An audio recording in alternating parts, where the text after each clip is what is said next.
89가 다음 의미에 어울리는 어휘를 찾아 쓰시오. 이게 다 한자 성어인데요. 여태까지 한자 성어가 대부분 네 글자로 된 것이 대부분이잖아요. 근데 이렇게 두 글자나 또는 세 글자로 된 한자 성어도 있어요. 첫 번째는 채찍으로 때림 또는 경계하고 격려하다라는 뜻을 가지고 있는데요. 옛날에는 많이 쓰였죠, 이게. 그쵸? 옛날에는 많이 쓰였는데 요즘에는 이렇게 했다면 학교 폭력 때문에 안 돼요. 뭐죠? 요것이 되겠어요. 뭐라고 있죠, 요거? 편달. 편달. 뭐 예전에는 지도 편달을 바랍니다. 막 이런 말 쓰잖아요. 지도 편달. 뭐 부모님이나 이런 분들이 학교에 가가지고 선생님들한테 이렇게 자녀들을 부탁할 때 지도 편달을 바랍니다. 이렇게 하거든요. 그래서 저게 편자가 무슨 편자냐면 채찍. 뭐 주마가 편 할 때 그 편 있잖아요. 그때 편이고요. 달자는 매질하다 달자예요. 그러니까 채찍으로 매질을 하다 이런 뜻이에요. 글자 뜻 그대로 하면은 채찍으로 매질을 하다. 자, 이곳저곳을 널리 돌아다니다 또는 여러 가지를 경험하다 이렇게 하죠. 뭐라고 할까요?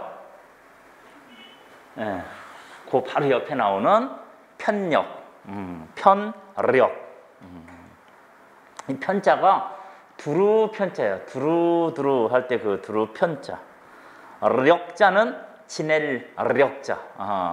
그래서 뭐 두루 지내다 뭐 이런 뜻이에요. 글자 그대로 해도 편력. 그 다음에가 한 조각의 비닐이라는 뜻으로 사물의 극히 작은 한 부분을 이루는 말이다. 극히 작은. 근데 글자 뜻 그대로 한 조각의 비닐 이렇게 되죠. 그 바로 옆에 나오는 이게 답이 되겠어요. 뭐라고 읽어요? 편린. 편자가 조각 편자잖아요. 일편단심할 때 저 편자, 조각 편자를 쓰는 거예요. 린자가 옆에 보면은 물고기 어자가 있죠? 그 물고기의 비닐을 뜻하는 그 비늘을 말하는 거죠.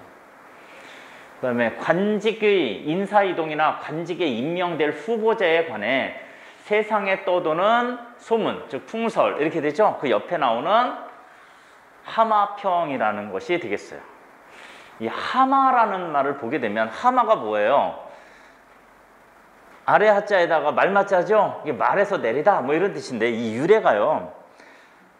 옛날에 하마비라는 게 있어요. 비석을 뜻하는 그 비. 하마비라는 말이 있었는데 옛날에 양반들이 이제 궁궐로 이렇게 들어갈 때 어떤 사람들은 가마를 타고 가고 어떤 사람들은 이제 말을 타고 가잖아요. 근데 말을 혼자 타고 가지 않아요, 양반들은. 잘못하다가 떨어지면 죽을 수도 있잖아요. 그러니까 항상 종, 그 마부가 있단 말이에요. 그 마부들이 주인 양반을 말에 태우고 그 궁궐로 이렇게 데려가는데 궁궐 도착하기 전에 그 말에서 내려야 하는 그 장소가 있어요. 그 장소에 이런 비석 같은 걸 세워놨겠죠. 그걸 하마비라고 해요. 여기서는 말에서 내려야 됩니다. 왜? 임금이 사는 궁궐로 데려가니까. 그래서 그게 하마비인데 그 하마비에다가 이제는 그 말을 세워놓고 양반들은 궁궐로 들어가겠죠? 그러면 그 종들은 기다려야 되잖아요. 기다릴 때 그 종들이 이러쿵저러쿵 말을 하는 거예요. 야, 너네 주인은 이번에 뭐 어디에 올라간대? 우리 주인은 이번에 잘못해서 귀양 간대. 뭐 뒷담화 할 거 아니에요? 그걸 바로 하마평이라고 한 거예요. 이게 하마비, 그 하마비에서 그 하인들이 이러쿵저러쿵 하는 말, 그걸 하마평이라고 한 거죠. 그 다음에 사물을 꿰뚫어 보는 안목이나 식견, 그 옆에 나오는 해안 이렇게 되겠어요. 해자가 무슨 해자예요? 슬기로울 해자예요. 저도 기다려져요. 뭘 기다릴까요? 슬기로운 의사생활 6월달부터 시작을 한다고 하길래 지금부터 기다려지고 있어요.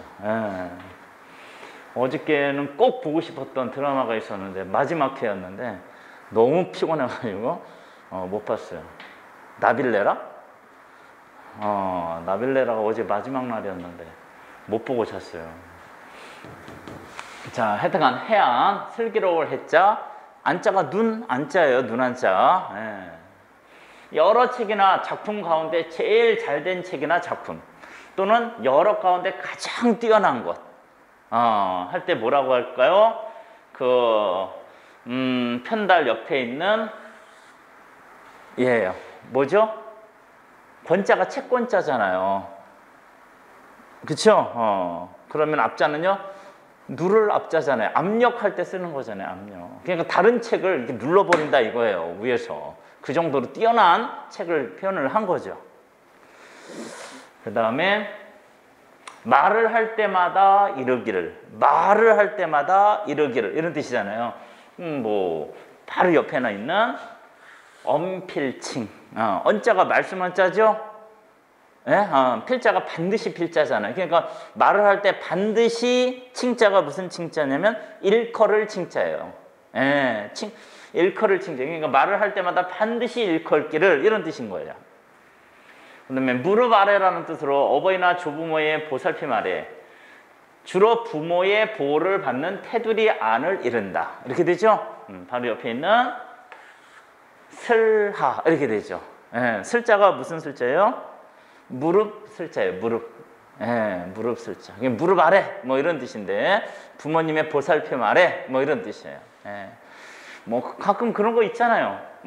누구누구는 슬하에 자녀 몇 명을 두었다. 뭐 이런 말 쓰잖아요. 예. 그럴 때도 저 슬하라는 말을 쓰는 거예요.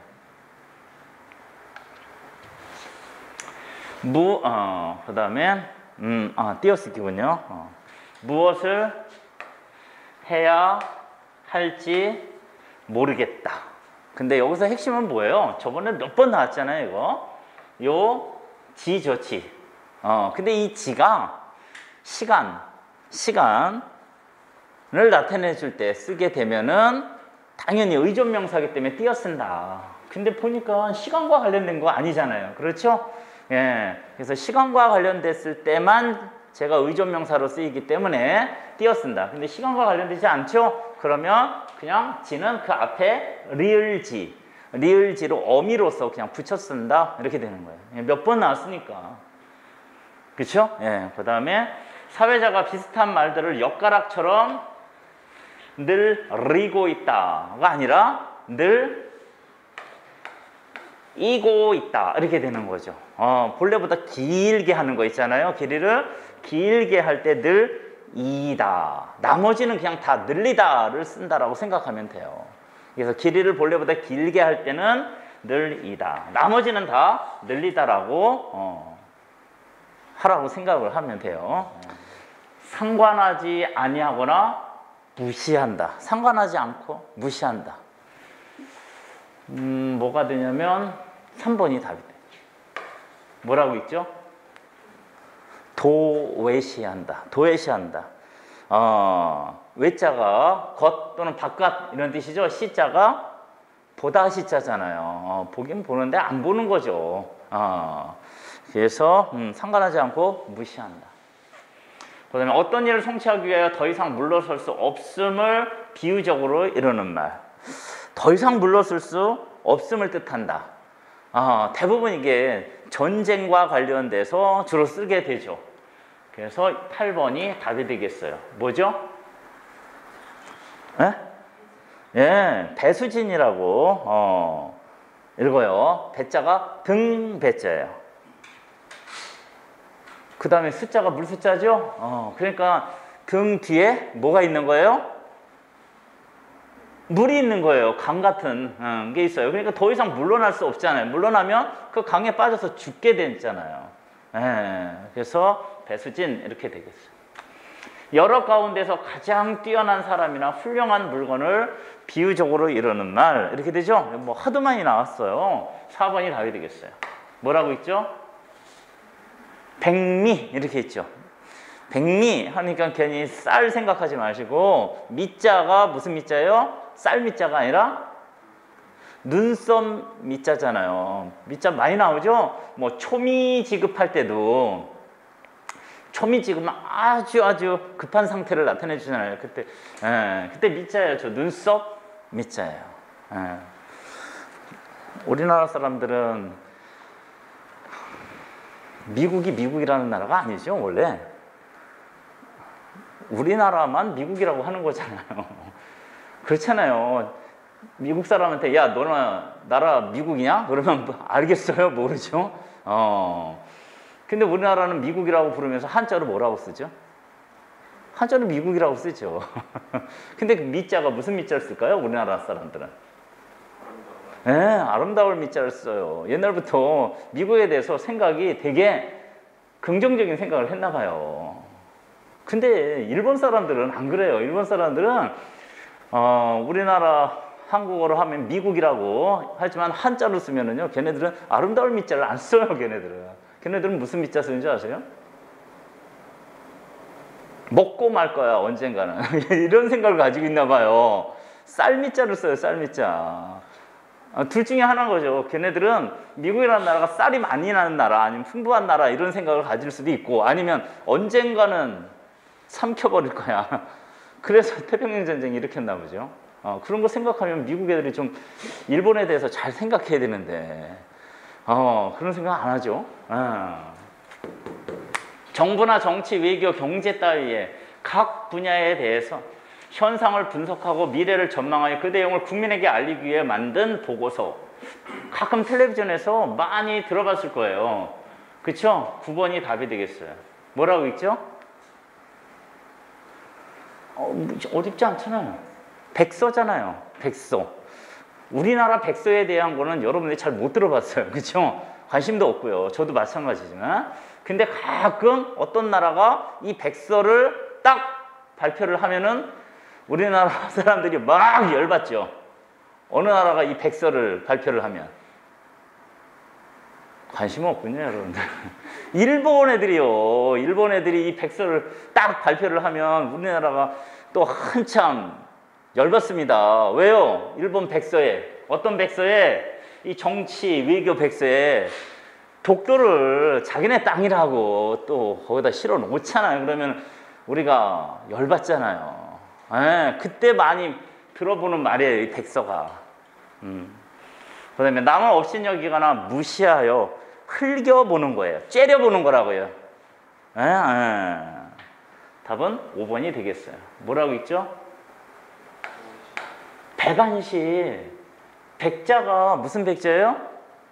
흰백자, 안자가 눈안자죠? 보는데 어떻게 봐요? 보세요. 이렇게 똑바로 보면은 상대편에 검은 눈동자가 많이 보이잖아요. 근데 이렇게 보게 되면 흰 눈자위가 더 많이 보이는 거예요. 그래서 째려보는 거를 이렇게 백안시라고 말하는 거예요. 자, 그 다음에 1번은 뭐라고 읽어요? 몇 년 전에 많이 들어봤어요. 박근혜가 대통령으로 있었을 때 국정 농단한다 할 때 그 농단이잖아요. 그 이름도 까먹었네. 그 여자 뭐죠? 최순실. 그때 많이 들어봤잖아요. 국정농단 했다 막 이렇게 해가지고. 원래 이 농단이라는 게요, 농자가 밭둑, 밭에 그 뚝 있잖아요. 그 밭둑 농자고요, 단자가 끊을 단자예요. 근데 이게 참 애매한 게 뭐냐면, 국립국어원 있잖아요. 국립국어원에 찾아봤더니 뭐라고 돼 있냐면 그냥 이익이나 권리를 독차지 하는 것을 말해요. 이익이나 권리를 독차지하는 것을. 이게 국립국어원 그 뜻풀이고요. 근데 일반적으로 이렇게 주로 사용 안 해요. 이익이나 권리를 독차지한다 이런 뜻이 아니라 권력을 쥐고 자기 마음대로 좌지우지하는 거 있잖아요. 그때 주로 많이 쓰죠. 그래서 약간 국립국어원에 나온 뜻하고 약간 차이가 있어요. 근데 나중에 혹시나 이게 그 뜻풀이 있잖아요. 그냥 이게 사전적인 의미를 물어보게 되면 국립국어원에 설명된 걸로 여러분이 찾아야 돼요. 이익이나 권력을 독차지하다 이런 뜻으로. 근데 이게 만약에 문학 작품에서 어느 부분에서 이렇게 나오게 되면 아, 이게 권력을 쥐고 자기 멋대로 마음대로 하는 거구나 이런 뜻으로 생각을 하고 답을 찾아가야 돼요. 자, 그 다음에 2번은 뭐라고 읽었냐면 단, 앞에 단자가 똑같잖아요. 농단하고 단, 말, 마, 단말마. 어떤 때 쓰죠? 숨이 끊어질 때. 숨이 끊어질 때 내는 짧은 비명이에요. 알겠죠? 총에 맞았어요. 으악! 뭐 이런 거죠, 이런 거. 숨이 끊어질 때 내는 짧은 비명. 이거 단말마라고 해요. 그 다음에 6번은 뭐라고 읽어요? 6번. 뭐 어려운 한자 아니잖아요. 맨 앞에 있는 게 뭐예요? 6번. 내가 언젠가는 이 사람에 관한 책을 정말 많이 읽어봐야지 결심을 하고 여태까지 안 읽어본 사람이 있는데 그 사람 호가 다산이에요. 다산. 누구예요? 정약용. 다산이 정약용의 호예요. 차를 정말 즐겨 했었나 봐요. 귀양 가서 할 일이 없으니까. 귀양 가서 할 일이 없으니까 두 가지를 한 거예요. 하나는 뭐예요? 차를 즐겨 마신 거고요. 또 하나는 그렇게 많은 연구를 한 거죠. 책을 엄청 많이 쓰게 되잖아요. 귀양 가서 쓰게 돼요, 대부분. 우리가 알고 있는 그 동의보감 있잖아요, 허준. 귀양 가서 쓴 거예요, 그 사람도. 귀양을 보내야 돼요, 가끔씩. 그걸 보면. 그 다음에 7번은 여러분이 다 알고 있는 거잖아요. 도매금. 도매금이라고 읽어요. 약간의 차이에도 그냥 모두 같이 취급한다라는 의미로 쓰여요. 약간의 차이는 있지만 그냥 모두 같이 취급하는 거예요. 그 다음에 10번은 흰백자, 날일자, 그 다음에 세 번째 글자가 뭐죠? 꽃몽자잖아요. 그렇죠? 백일몽 이렇게 돼요. 백일몽. 실현될 수 없는 헛된 공상을 뜻해. 헛된 망상. 그래서 뭐죠? 그 김옥균 뭐 이런 분들이 일으켰던 게 뭐죠? 갑신정변이에요? 근데 그게 며칠 만에 그냥 끝나버리고 실패로 끝났죠? 그럴 때 이제 백일몽 이렇게 백일몽으로 끝났다 뭐 이렇게도 쓰는 거예요. 말 갈 때 소 간다. 말 있잖아요. 말, 소. 그 다음에 소 이렇게 했는데 말이 가는 곳에 소도 간다. 이건 이제 두 가지 뜻이 돼요. 말이 갈 때 따로 있고 소가 갈 때 사실 따로 있는 건데 근데 말 갈 때 소 간다 해가지고 니은처럼 안 갈 때를 간다라는 말도 있고요. 또는 남이 할 수 있는 일이면 나도 그냥 할 수 있다. 이런 두 가지 뜻으로 이렇게 쓰여요. 그 다음에 말 타면 경마 잡히고 싶다. 이거 많이 나왔죠? 욕심에는 한도 끝도 없다. 한도 끝도 없다. 그 다음에 말은, 여기서 말은요, 그 동물을 뜻하는 말이 아니라 사람의 입에서 하는 소리인 말을 뜻하는 그 말은 이 죽이듯 한다라는 것은 여러분들 알죠? 그 조그만 그 하얀. 근데 이 이가 되게 조그마요. 그렇죠? 조그맣고 이를 죽이듯 한다라는 게 무슨 말이냐면 이 죽일 때 되게 생각보다 힘들어요. 너무 조그마가지고요. 손톱으로 이렇게 눌러서 죽여야 돼요. 그래서 되게 힘들어서 죽여야 되고요. 또 하나는 이제 이가 있잖아요. 근데 한 마리만 죽이면 안 되잖아요. 다 찾아서 죽여야 돼요. 왜냐면 걔가 또 새끼를 까서 또 생기니까. 그래서 이 죽이듯 한다라는 것은 말을 할 때 조금도 남김없이 자세히 해야 된다. 꼼꼼하게. 요새 말 잘해가지고 세계적인 스타가 되신 분이 있죠? 윤여정. 조연상을 탔다라는 것보다 오히려 그 소감? 하고 그 말하는 게 더 유명해졌더라고요, 보니까. 작년에는 누가 그렇게 유명해졌죠? 그 아카데미상에서? 봉준호요? 아니요, 봉준은 유명해지지 않았어요. 별로. 상을 탔다라는 건 유명해졌지만 말을 잘해가지고 유명해진 사람은 그 통역한 여자, 잊어버렸죠? 1년 지났는데 그 통역한 여자가 정말 통역을 잘했대요. 근데 윤여정은 자기가 직접 했잖아요. 통역 없이. 자, 그 다음에 뜬 솥 또는 뜬 새도 달면 힘들다. 솥 알잖아요. 그 우리나라 흔히 말하는 무쇠솥. 이거요, 잘 안 달궈집니다. 그런데 한번 달궈지면 이게 되게 오래 가죠. 엄청 뜨겁고. 그래서 무던해 보이던, 순해 보이던 사람도 한번 성이 나면 더 무섭다, 이런 뜻이 되고요. 그 다음에 마른 논에 물대기. 여러분은 뭐 안 해봤죠? 저 논에 물 대는 거를요. 그렇죠? 근데 마른 논에 물 대면요, 말랐잖아요. 그래서 어느 정도 한참 물을 댔다고 해도요, 이게 쭉 스며들잖아요. 그래서 처음에 티가 안 나요. 예, 한참 물을 대야지 이게 물이 어느 정도 이렇게 차죠. 그래서 말을 하는 거예요. 일이 매우 힘들거나 힘들게 해놓아도 성과가 잘 안 나타나는 경우에 하는 말이에요.